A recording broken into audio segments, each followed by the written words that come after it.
You know, when someone's like, breathe into your back, and you're like, yeah, I'm hypermobile. I'm just like lucky if I'm breathing at all. Instead of thinking about either breathing into your back or not breathing into your chest, try this. Instead, just focus on your shoulders and trying to make sure that they don't elevate as you breathe, which usually happens on the inhale. Here's why this can work. When we talk about proper breathing, we're usually talking about breathing with the diaphragm, making sure that we're actively engaging the diaphragm. Diaphragm is technically a muscle and it's located on the inside bottom portion of the rib cage. So this is a front view and that is the left side. So this muscle expands on the exhale and it kind of expands out from the center, opening, think a little bit like a flower. That expansion is a contraction, which is actually strengthening the muscle. Then release of the diaphragm happens as we begin to engage our transverse abdominis, our deep core muscles, and start to close the ribs toward one another, which helps close the diaphragm and relax it. When we say we don't want people breathing into their chest, what we really mean is that we don't want them elevating their shoulders. Often that counter cue is to breathe into the back instead of worrying about the chest. But as you can see,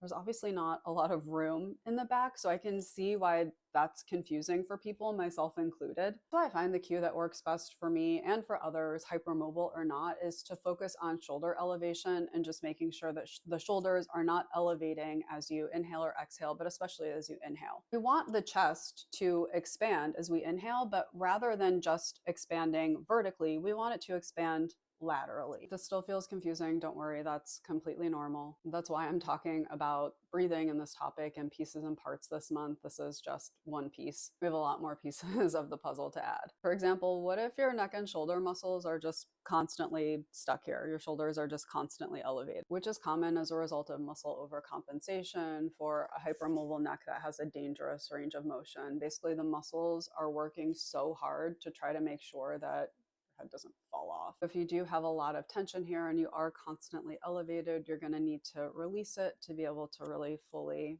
breathe properly. And that's the topic of the next video. I'm going to give you some ways that you can release and relieve those areas so that you can get your shoulders out of your ears.